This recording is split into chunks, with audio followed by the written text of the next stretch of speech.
Les 10e journées du médecin et le 6e congrès ordinaire de l'Ordre national des médecins se sont ouverts cet après-midi à Ouagadougou. Ces journées sont placées sous le thème pratique médicale, actualité et perspective.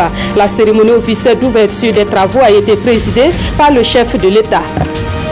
Aujourd'hui, 1er juin, ont débuté les épreuves écrites du BEPC, le brevet d'études primaires du premier cycle. Ils sont plus de 274 000 candidats à prendre part à cet examen pour l'obtention du premier diplôme de l'enseignement secondaire.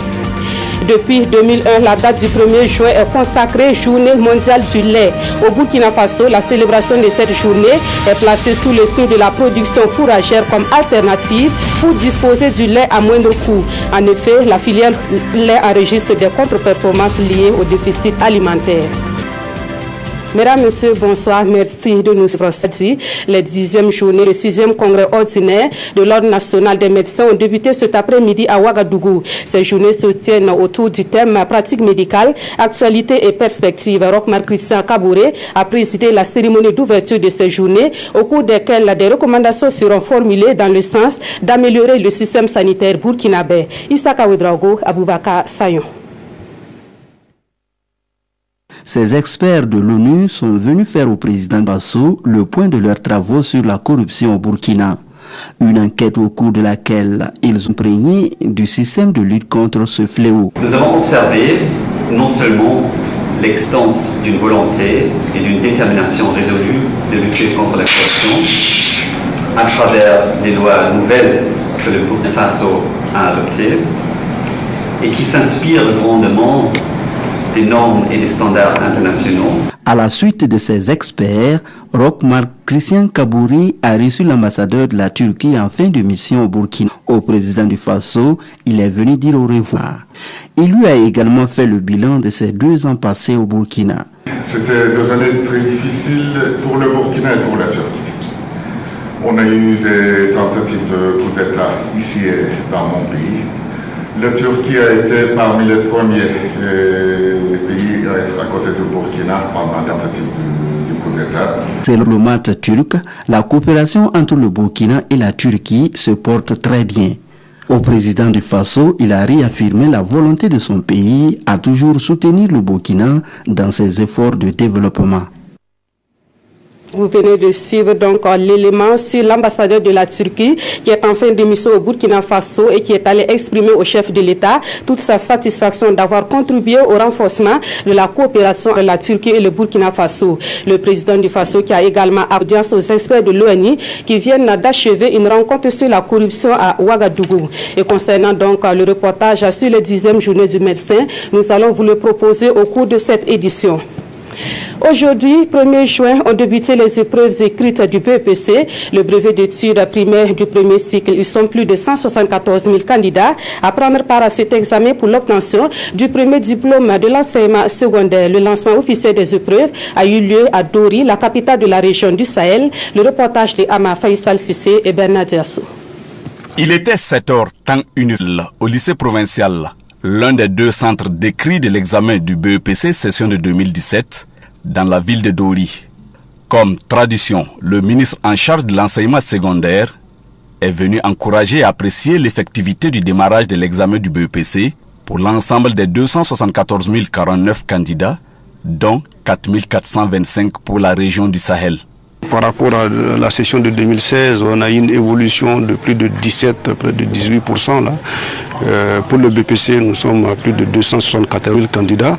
Mais si on prend en compte le BPC, le CAP, le BEP, ça fait plus de 285 000 candidats. Pour nous, c'est le signe aussi que l'accès à l'école, sans préjuger de la qualité, l'accès à l'école devient une réalité dans ce pays-là, parce qu'on passe de 2016 à 2017 avec environ 20% d'évolution. Ça veut dire quand même que les efforts qu'on fait en matière de formation des enseignants, en matière d'infrastructure, ça commence à porter fruit.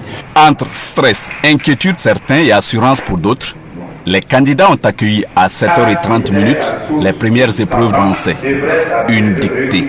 D'une durée de 20 à 30 minutes, coefficient 1, et donc le titre c'est « Au village ». Au village. Ça c'est facile pour nous tous. Hein? Le ministre Al-Kassoum Maïga a invité les candidats à éviter les comportements fraudeux et a appelé les surveillants à plus de vigilance. Les premiers résultats du BPC session de 2017 vont tomber à partir du 9 juin et la fin de la session est prévue pour 15 juin. Dans la capitale burkinabé et au seul lycée Philippe Zenda Kaboré, ils sont plus de 2000 élèves à prendre part à l'examen du BEPC cette année. Dans quel état d'esprit peuvent se trouver les candidats en ce premier jour de l'examen? Pour essayer de trouver une réponse à cette question, une de nos équipes a suivi un jeune candidat. Il s'appelle Jonathan Yaro et il livre ses sentiments dans ce reportage Ibrahima Sombier et Zoubavier David Dabiri. Après 9 mois d'apprentissage, ces élèves de la classe de 3e sont à l'épreuve ce matin pour l'obtention du BEPC, le brevet d'études du premier cycle, session de 2017. Et c'est avec beaucoup d'émotion que Jonathan Yaro, élève du lycée Saint-Camille de Ouagadougou, prend part à cet examen. Bon, c'est un peu stressant après tant de travail, mais on voit que l'effort accompli pendant l'année, on pense que ça va payer durant cet examen. Légèrement confiant, mais aussi très prudent. Il est 6h30 au jury numéro 2 du lycée Philippe Zenda Kaboré où les surveillants procèdent à l'appel des candidats. Les formalités d'usage finies, le jeune candidat de 14 ans prend place. 7h30, c'est le début de l'épreuve de français. Après 2 heures de composition, c'est un Jonathan un peu plus confiant que nous retrouvons. Dans l'ensemble, c'était bien. Il y a eu quelques erreurs, mais finalement, c'était abordable. Bon, au vu de l'épreuve qu'on vient de passer, je pense que le reste sera abordable. Et à l'instar de Jonathan Yaro, ils sont près de 2100 élèves repartis dans les 5 jurys du lycée Philippe Zenda Kaboré de Ouagadougou en quête du BEPC. Et selon le président du centre, Bourema Traoré, quelques problèmes de logistique sont constatés ce matin, mais pas de nature à entamer la sérénité de l'organisation. Les premiers résultats sont attendus pour le vendredi 9 juin prochain. Comme annoncé en titre, les 10e journées du médecin et le 6e congrès ordinaire de l'Ordre national des médecins ont débuté cet après-midi à Ouagadougou. Ces journées se tiennent autour du thème pratique médicale, actualité et perspective. Rochmar Christian Kaboré a présidé la cérémonie d'ouverture de ces journées, au cours des recommandations seront formulées dans le sens d'améliorer le système sanitaire burkinabé. Issa Kawedrago, Aboubakar Sayon. Des médecins du Burkina en ordre de bataille pour l'amélioration de l'offre de santé au Burkina. Les travaux des 10e journées du médecin se tiennent sous l'égide du président du Faso et permettront à ces professionnels de santé de réfléchir sur les thèmes pratique médicale au Burkina Faso, actualité et perspective. Nous avons 4 sous-thèmes. La première session est consacrée à la médecine générale au Burkina Faso, champ de compétences et perspectives. La médecine libérale au Burkina Faso constitue la deuxième thématique. Les médecins ont également choisi un sous-thème d'importance, le médecin et la justice. Enfin, une session sera consacrée à l'historique, l'état des lieux et les perspectives des ordres professionnels de santé dans le monde. Il a attendu des recommandations pour la construction d'un système de santé performant, efficient, solide et résilient. L'organisation de cette 10e journée du médecin burkina s'inscrit dans la volonté de l'Ordre national des médecins du Burkina Faso d'œuvrer au quotidien pour la formation continue des médecins. Rêvons d'arriver à l'accréditation des médecins. Comment attester que le médecin pratique dans la quintessence de ses connaissances? C'est l'accréditation des médecins à intervalles réguliers qui permet cela. Et j'engage l'ordre à réfléchir à cette dynamique de qualification des médecins. Ces 10e journées du médecin se tiennent concomitamment avec le 6e congrès ordinaire électif, une instance qui permettra aux membres du bureau du Conseil national de l'ordre des médecins. Dans l'actualité également, le gouvernement burkinabé et la coopération suisse ont signé un financement dont le montant est estimé à plus de 2 milliards de francs CFA. Ce financement sous forme de subvention servira à la mise en œuvre de la phase 2 du programme de valorisation des produits non liés. La signature de convention de financement est intervenue ce jeudi entre les deux parties. Plus de précisions avec Paul-David Bambara et Maxime Zongo. 4 300 000 francs suisses, soit 2 700 millions de nos francs. C'est le montant de cet accord de financement que la Suisse vient de mettre à la disposition du Burkina. Une somme qui sera consacrée à la valorisation de nos produits locaux. Le Burkina Faso s'inscrit dans la notion d'une économie verte qui suppose non seulement une gestion rationnelle des ressources naturelles, dans l'équité, en pensant bien sûr aux générations futures et en créant des emplois verts. Donc, dans cette dimension inscrite au PNDS, que nous recevons ce don et nous rassurons la coopération suisse que ce don serait utilisé en faveur de nos populations. Cette subvention intervient 4 ans après une première convention de financement qui a permis la mise en œuvre du programme d'appui à la valorisation des produits forestiers non lieux dont les couches vulnérables sont les principales bénéficiaires. Le développement durable, c'est un développement qui doit profiter au plus grand nombre, qui doit respecter l'environnement, qui doit aussi créer des emplois, en particulier des emplois locaux. Et ce projet répond à ces 3 impératifs, un impératif social, un impératif environnemental et un impératif économique. Cette deuxième phase du programme d'appui à la valorisation des produits non lieux est planifiée pour 4 ans, 2017-2020. Son ambition, renforcer la sécurité alimentaire, mais aussi contribuer à une gestion durable de l'environnement.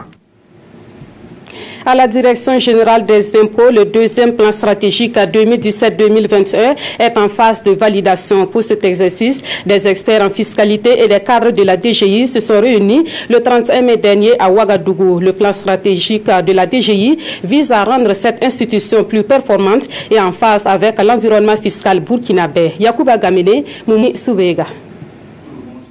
Le deuxième plan stratégique 2017-2021 de la Direction générale des impôts compte 3 orientations.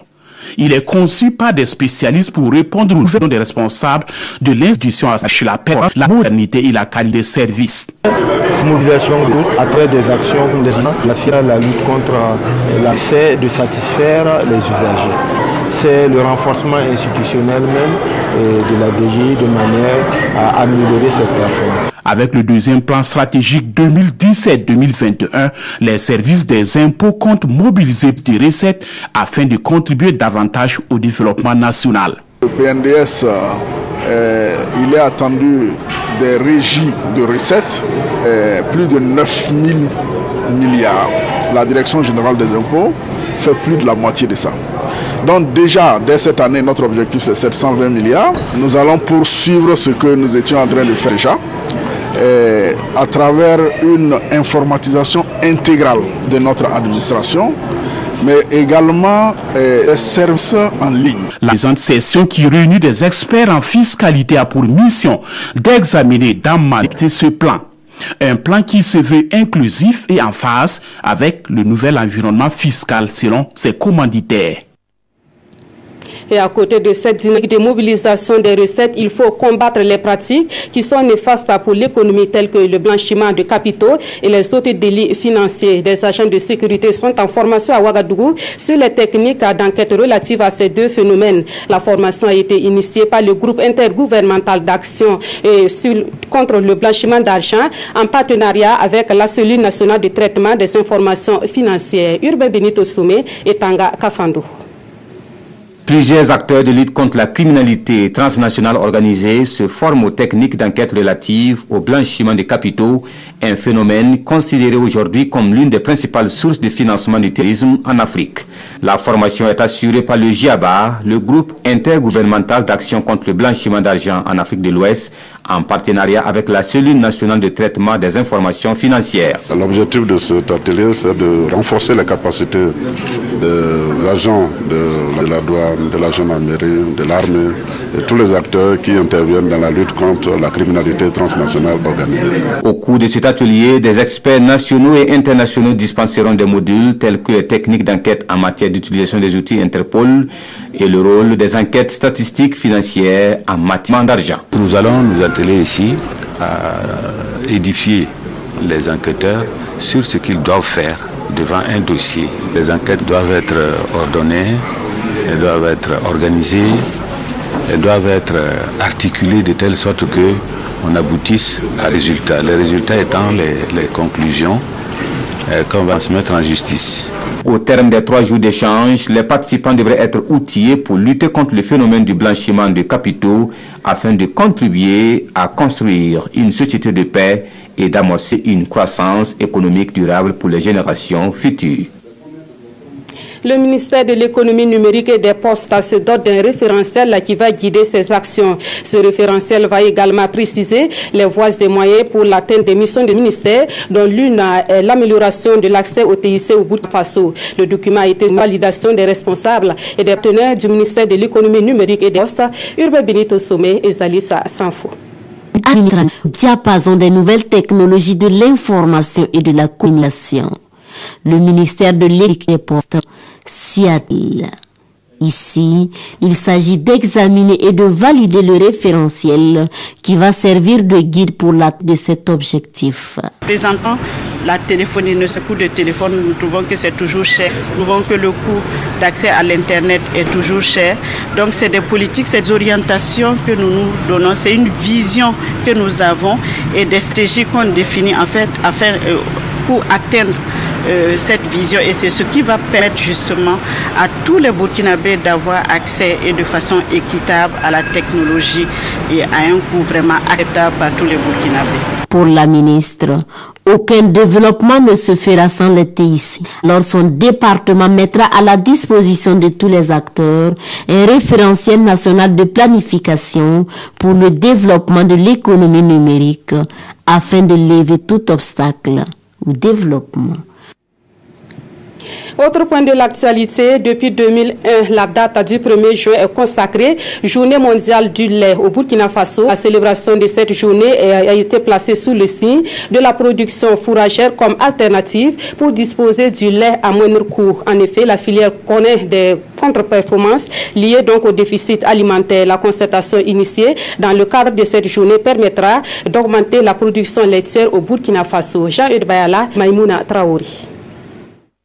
En 2016, le Burkina Faso a produit environ 3 500 000 litres de lait pour un potentiel de 8 millions de litres. Une contre-performance due au déficit fourrager et nutritionnel. C'est pourquoi les acteurs de la filière ont placé la célébration de cette 6e journée mondiale du lait sous le thème « Production fourragère, une alternative pour produire du lait à moindre coût ». Le du fourrage, c'est moins cher par rapport à payer des sous-produits. Si vous prenez une porte de minimum 500 kg. Par contre, si vous avez un fourrage de qualité, vous allez pouvoir la même qualité, ou meilleur même, la même quantité. Les producteurs laitiers peuvent compter sur l'accompagnement du gouvernement. Nous avons dans notre plan envie de mettre en place la réalisation du bassin laitier de Bobo, un grand projet de plusieurs milliards de francs CFA uniquement destiné à l'athlète. Nous avons en vue la mise en place d'une unité de production laitière, une usine carrément de production laitière et la création de centres de collecte autour de Ouaga. La commémoration de la journée mondiale du lait au Burkina Faso prévoit des panels sur les stratégies du PNDS pour le développement de la filière lait, l'influence de la qualité du fourrage sur la production des animaux laitiers, la problématique du développement laitier au Burkina Faso, enjeux et perspectives. La production du lait a réellement besoin d'être boostée quand on sait que de nombreuses familles vivent de cette filière. Ils sont nombreux les Burkinabés qui se lancent dans la transformation du lait et c'est le cas d'une association basée dans la région du Nord dont je vous invite à découvrir les activités dans ce reportage signé Moussaki. Le lait occupe une place importante dans l'économie de la région du Nord. Localité d'éleveurs par excellence, on trouve des laiteries bien connues dans la transformation de ce produit alimentaire. Madame Fatimata Boli a installé sa laitière saine depuis 2011 et ce sont des groupements de productrices qui lui livrent le lait chaque matin. On a 17 groupements, on a 2 groupements au niveau de Oigueux ici et les autres 15 groupements sont dans les villages. On a commencé à 20 litres et aujourd'hui on est à 149 litres. Minimum quoi, ça varie. En cette journée mondiale de lait, Béré Sanon et 8 collègues ont reçu 60 litres. Après avoir testé la qualité, ils conditionnent dans des emballages dont l'unité coûte 300 francs pour ce qui concerne les frais. Le reste est transformé en yaourt. Je fais le travail là, ça vaut 5 ans. Chaque matin, on ouvre à 8 heures. Donc quand je viens, c'est jusqu'à 16 heures. Voilà. À la fin du mois, si je gagne mon argent, j'arrive à payer mon loyer, à nourrir mes neveux. Et bon, on s'habille là-dedans, quoi. Notre travail est bien. On gagne de l'argent pour nos besoins et on peut aussi envoyer à nos familles. Et pour la promotrice, c'est toute une satisfaction car la laitière Kesen contribue à l'autonomisation de l'autre moitié ciel. Ma satisfaction se situe au niveau des productrices de lait qu'on a voulu aider. Aujourd'hui, ces productrices, il y en a qui prennent leur argent tout de suite à la livraison, d'autres nous disent d'attendre à la fin du mois. Donc, à la fin du mois, c'est des femmes qui prennent leur argent et arrivent à réaliser quelque chose dans leur vie. La laitière Kesen a bénéficié de l'accompagnement de la coopération suisse pour son installation, mais elle utilise toujours du matériel analogique pour le conditionnement du lait. Voilà, producteurs et transformateurs de lait ont certainement pris part à la foire agro-silvo-pastorale de Tienfang qui a refermé ses portes le week-end écoulé. À cette fois, les acteurs du monde paysan ont exposé leur savoir-faire pendant 5 jours. À côté des expositions, des sessions dans le but de développer davantage le monde paysan. Plus de précisions avec Ismaël Duloma-Rima. 5 jours après son ouverture, la 4e édition de la FICOM, la foire internationale agro-silvo-pastorale de Komsilga, referme ses portes. Ici à Tienfang, l'heure est au bilan. Au regard du déroulement des activités, les organisateurs se disent satisfaits. J'avoue qu'avant l'ouverture de cette 4e édition, j'étais angoissé. Je me posais la question, est-ce que ça serait une réussite comme l'année passée? Mais quand je vois la mobilisation, la diversité des produits printés et l'engouement, en tout cas des 13 régions, nous rendons grâce à Dieu. Ce sont une trentaine de prix qui ont été décernés à la suite de ces 5 jours d'exposition agro-silvo-pastorale. Des prix composés de sommes d'argent, de charrettes, de brouettes et de lots divers pour encourager les participants à cette foire. C'est une très belle initiative et qui doit être encouragée, soutenue par le politique, parce que le politique ne peut pas tout faire. Mais lorsqu'il y a des initiatives comme ça, qui sont sur le terrain et qui veulent, qui ont de la volonté, il va falloir que nous puissions mettre des moyens à leur disposition pour qu'ils puissent faire le travail pour le bonheur de toute la population sans distinction. Cette année, la FICOM a enregistré plus de 100 exposants et a vu la participation d'environ 5000 visiteurs. Après cette 4e édition, rendez-vous est pris en février 2019 pour la 5e foire internationale agro-silvo-pastorale. En santé, nous parlons de la lutte contre la tuberculose, un sujet au cœur d'une rencontre qui se tient actuellement à Ouagadougou. C'est une rencontre de partage d'expérience à laquelle participent les experts de santé de la sous-région et leurs partenaires. Les échanges aboutiront à une harmonisation des stratégies et des approches pour une lutte plus efficace contre la tuberculose. Salifou Belem et Maxime Zongo. Mettre fin à la tuberculose d'ici 2035, voilà l'objectif clairement affiché par l'Organisation mondiale de la santé, OMS, qui doit pour cela renforcer ses moyens de lutte. Au niveau sous-régional, des programmes nationaux sont élaborés et des stratégies de lutte régulièrement soumises en débat par les experts. Participe de ces cadres de réflexion la création du réseau ouest-africain contre la tuberculose, dont les membres et leurs partenaires se sont retrouvés ici à Ouagadougou pour 2 jours de débat. C'est de partager des expériences, c'est de discuter de points qui posent problème pour les programmes de lutte contre la tuberculose. Il y a eu une feuille de route qui a été développée à la fin de la réunion avec des objectifs à moyen et court terme. Et donc voilà, ils sont repartis avec ces objectifs-là. Il y a des choses à mettre en place dans leur pays, il y a des projets de recherche à mettre en place, il y a des financements à chercher. L'harmonisation des approches de lutte, le partage d'expériences et d'informations, voilà entre autres le contenu des échanges. Après Ouagadougou, le cap sera mis sur Dakar en juillet 2018. Avoir ses menstrues est un état naturel chez la femme, mais il est souvent source d'inconfort et même d'absence d'hygiène. Cela a amené la communauté internationale à décréter la date du 30 mai comme journée mondiale de l'hygiène menstruelle. Pour la première fois, le Burkina Faso a commémoré cette journée sous un thème relatif à l'éducation des jeunes filles sur la gestion hygiénique des menstrues en milieu scolaire. La cérémonie s'est déroulée à Dori et le reportage est de Matteo Drago et Bernard Diasso. Le Burkina Faso célèbre pour la première fois la journée mondiale de l'hygiène menstruelle. Adoptée officiellement le 28 mai 2014 par les Nations Unies, La gestion hygiénique des menstrues suppose que les femmes et les adolescentes utilisent du matériel propre pour l'absorption du sang menstruel. Elles doivent pouvoir se changer dans l'intimité et avoir accès à des infrastructures adéquates et en sécurité. Depuis 2015, les activités suivantes ont été menées. Recherche, afin d'analyser la problématique de la gestion des menstrues en milieu scolaire. Mise en place d'infrastructures d'eau, hygiène, assainissement fonctionnelles. Mise en œuvre des activités d'assainissement et de promotion de l'hygiène dans les écoles. Cet appui technique et financier de l'UNICEF a permis au ministère de l'Éducation nationale et de l'alphabétisation d'élaborer un paquet d'outils de communication, gestion hygiénique des menstrues. Ce paquet est composé de 4 outils de communication. Un livre destiné aux filles, un guide à l'usage des enseignants et 2 affiches pour les élèves et les enseignants.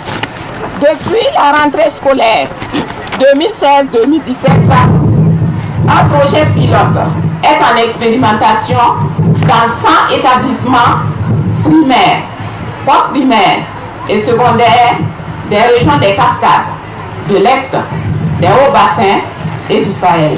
Cette première édition de la Journée mondiale de l'hygiène menstruelle au Burkina a été célébrée sous le thème « Éduquer sur les menstrues change tout ». Au Burkina Faso, les parutions de ce jeudi abordent les prévisions annoncées par l'Agence nationale de la météorologie sur la campagne agricole humide. Autre sujet abordé par les quotidiens, les résultats des municipales parcelles et complémentaires et la question des Korlouego. Des précisions avec Vincent Tchendrebego. Saison hivernale, un cumul pluviométrique normal et excédentaire attendu, titre le pays. Et selon les spécialistes rapportés par le journal, on notera une installation précoce et une fin tardive de la saison des pluies. Est-ce le présage d'une bonne saison agricole? Difficile de le prédire car il faut tenir compte de certains paramètres comme la répartition des pluies dans l'espace et dans le temps. Et le conseil aux agriculteurs est de ne pas semer du mil ou du maïs dans les bas-fonds. Plainte de la CENI en justice contre les chefs coutumiers de Andem Tenga, Sidoya salue et rappelle que tout citoyen qui qu'il soit doit répondre de ses comportements délictuels. Lors des élections de dimanche dans cette localité, ces notables auraient usé de leur propre loi pour empêcher 30% de l'électorat d'aller au vote. Pour Sidoya, de par le passé, des citoyens égarés par leurs gestes auraient dû être rappelés à l'ordre, mais on s'est toujours réfugié derrière le principe de ne pas envenimer la situation. Mais là, les choses sont en train de changer. Arrêt sur image à la une de l'Observateur Palaga, l'image de la défaite. Un brave soldat Kogluego assis à même le sol, cherchant à retrouver ses esprits après une expédition malheureuse. Pas pour hérisser les poils des défenseurs, ni donner l'urticaire aux pourfendeurs de ces justiciers des temps nouveaux, mais juste une remise des pendules à l'heure, prévient le journal. Alors, cette photo, selon l'Obs, opère comme une arme de destruction massive sur le mythe de la virilité, de la puissance de ces cavaliers de l'apocalypse chevauchant des gros cylindrés avec grand renfort médiatique. Bien sûr, ce n'est pas la fin des Kogluego au Faso, mais pour faire oublier cette image, il leur faudra une autre. La tête de Malam Diko comme trophée de guerre, conclut le journal. Et puis ce communiqué du gouvernement, c'est avec une grande tristesse que le gouvernement a appris la disparition de M. Valère Dieudonné Somé, décès survenu à Metz en France à des suites de maladie. M. Valère Dieudonné Somé, ancien ministre de l'Enseignement supérieur et de la Recherche scientifique du Burkina Faso, a été un acteur de premier plan de la vie politique de notre pays. Le gouvernement du Burkina Faso présente ses condoléances à sa famille éplorée ainsi qu'à tous ses proches. C'est un communiqué signé le ministre de la Communication et des Relations avec le Parlement, porte-parole du gouvernement, Rémi Fulgansa Danjinou. Avant de se séparer, sachez que ce soir, vous avez rendez-vous avec Controverse à votre émission de débat contradictoire sur la RTB. Sujet de débat, le dernier rapport de l'Autorité supérieure de contrôle de l'État et de lutte contre la corruption. Un rapport qui a révélé que plus de 31 milliards de francs CFA ont disparu des caisses de l'État en 2015. L'émission, c'est à suivre en direct à partir de 21h avec Simon Gongo. C'est la fin de ce journal. Merci de l'avoir suivi. À très bientôt sur la RTB.